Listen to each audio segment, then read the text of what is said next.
प्रस्तुत अवतरण जायसी कृत नागमती वियोग वर्णन से लिया गया है। इसके संपादक आचार्य रामचंद्र शुक्ल हैं। प्रस्तुत अवतरण में जायसी ने विरहिणी नागमती की विरह व्यथा का वर्णन 12 मासे के माध्यम से किया है। इसमें बताया है कि जेठ का महीना आ गया है, बहुत अधिक तेज गर्मी पड़ने लगी है, जो उसके विरह ताप को और अधिक बढ़ा रही है। विरहिणी नागमती जेठ के महीने में क्या अनुभव कर रही है, इसी का मार्मिक वर्णन यहाँ पर किया गया है। जेठ जरै जग चलै लुआरा, उठई बवंडर परहि अंगारा, बिरह गाज हनुवंत होई जागा, लंका दाह करे तनु लागा, चारिउ पवन झकोरे आगी, लंका दाहि पलंका लागी, दही भई साम नदी का लिंदी, बिरह के आगी कठिन अति मंदी, नैन न सूझ ममै दुख बांधी, अधजर भयउ मास तनु सूखा, लागेउ विरह काल होई भूखा, माँ सुखाई सब हाड़न लागे, अबहु आऊ आवत सुनि भागे, गिरि समुद्र शशि मेघ रवि, सही न सकहीं वह आगे, मोहम्मद सती सराहिए, जरै सो अस्पियु लागे। प्रियतम के वियोग में नागमती जेठ के महीने में बहुत अधिक जल रही है। उसका वियोग प्रियतम के बिना और अधिक बढ़ता जा रहा है। जेठ जरै जग चले लुआरा, जेठ के महीने में सारा संसार तीव्र गर्मी से जलने लगा है। चारों ओर गर्म गर्म लुएं हवाएं चलने लगी हैं। बवंडर उठई बवंडर परहि अंगारा, और चारों ओर बवंडर धूल के बवंडर उठ रहे हैं, और जो पृथ्वी है, धरती है, अंगार परहि अंगारा, अंगारों के समान तपने लगी है, जलने लगी है। बिरह गाज हनुवंत होई जागा, विरह हनुमान की तरह जागृत होकर के गरजने लगा है।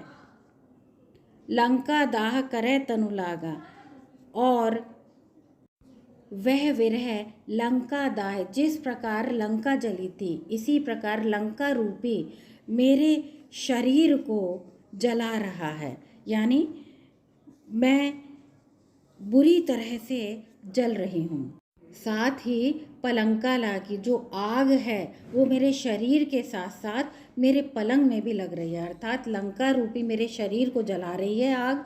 उसके पश्चात जहाँ मैं पलंग पर बैठी हूँ, वो भी उसी आग में भस्म हो रहा है। दही भई साम नदी कालिंदी, कालिंदी माने यमुना नदी, साम माने श्यामल वर्ण की, जल करके, दही माने जल करके, यानी इस विरहाग्नि के कारण यमुना नदी भी जलकर काली पड़ गई है, अथवा मैं इस विरहाग्नि में जलकर यमुना नदी की तरह काली पड़ गई हूँ। विरह के आगे कठिन अति मंदी, विरह की यह जो आग है अत्यधिक कठिन है, और ये मंद मंद धीमे धीमे मेरे शरीर को पूर्ण रूपेण जला रही है। उठे आगे और आवे आंधी, नैन न सूझ ममै दुख बांधी।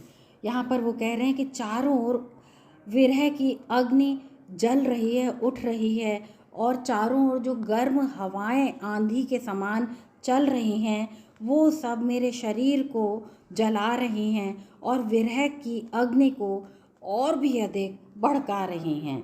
नैन न सूझ ममै दुख बांधी, विरह इतना अधिक बढ़ गया है कि नेत्रों से मुझे अब कुछ भी दिखाई नहीं दे रहा है, मुझे कुछ भी समझ में नहीं आ रहा है।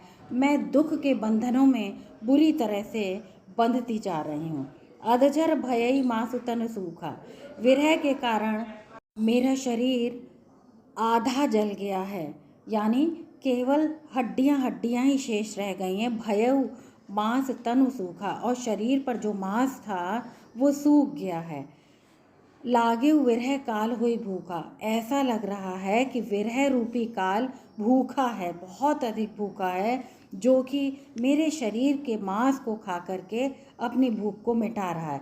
कहने का तात्पर्य है कि नागमती प्रियतम के वियोग में खाना न खाने के कारण, दुख के कारण आधी रह गई है।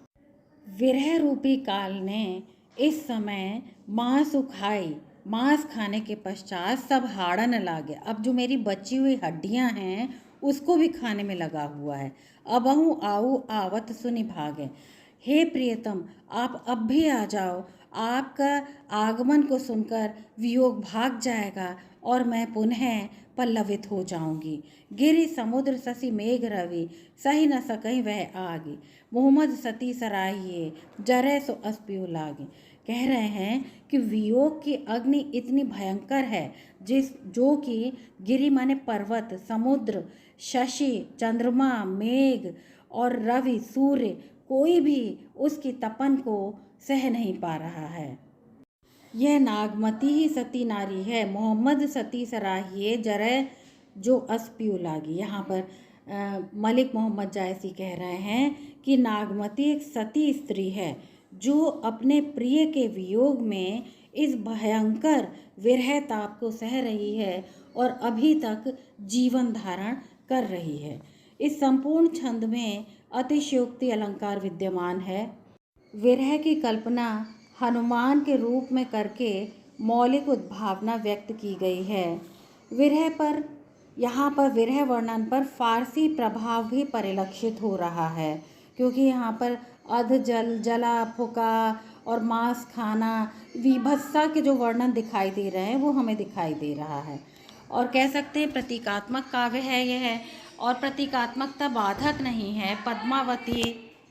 पद्मिनी परम सत्ता ईश्वर की प्रतीक हैं। राजा रत्नसेन साधक, राघव चेतन शैतान, नागमती संसार या सांसारिकता, हीरामन तोता गुरु और अलाउद्दीन खिलजी माया के प्रतीक हैं। विशेष के रूप में यहाँ पर कई कथन दिए गए हैं, उनमें से आप कोई भी एक अच्छा लगे वो आप याद करके लिख सकते हैं। ये वियोग श्रृंगार का सुंदर उदाहरण है। और एक बात ध्यान देने योग्य है, जहाँ पर श्रृंगार का वर्णन होगा वहाँ पर माधुर्य गुण अवश्य होता है, और जहाँ पर मुहावरे इत्यादि का प्रयोग होता है वहाँ पर रूढ़ा लक्षणा शब्द शक्ति अवश्य होती है। व्यंग दिखाई देने पर व्यंजना शब्द शक्ति का प्रयोग किया जाता है। ये बात आप लोग व्याख्या करते समय ध्यान रखेंगे। भाषागत वैशिष्ट्य में काम आने वाले ये 4 उद्धरण दिए गए हैं। आप इनमें से कोई भी याद करके अधिक अंक पाने के लिए इनका स्थान पर प्रयोग कर सकते हैं, अपने प्रश्नों को सुंदर बना सकते हैं और विशेष में भी इन्हें दे सकते हैं। जैसे कि यह आशिक माशूकों का निर्लज्ज प्रलाप नहीं, यह हिंदू गृहिणी की विरह वाणी है। इसका सात्विक मर्यादापूर्ण माधुर्य परम मनोहर है। इसके अतिरिक्त भी 3 और दिए गए हैं, आपको जो अच्छा लगे वो आप याद कर सकते हैं। भाव साम्य के रूप में भी यहाँ पर 4 दिए गए हैं, वियोग श्रृंगार के हैं। दादू इस संसार में मुझसा दुखी न कोय, पीव मिलन के कारणे मैं जल भरिया रोए। और भी अंचड़ियाँ झाई पड़े पंथ निहारी निहारी, या आज सुनूं केवल चुप रहकर, या अंतर उदेग दा। आपको जो अच्छा लगे उसमें से वो एक याद कर लें और अधिक अंक पाने के लिए अवश्य लिखें। यदि आपको अच्छा लगा हो तो कृपया चैनल को सब्सक्राइब करें। धन्यवाद।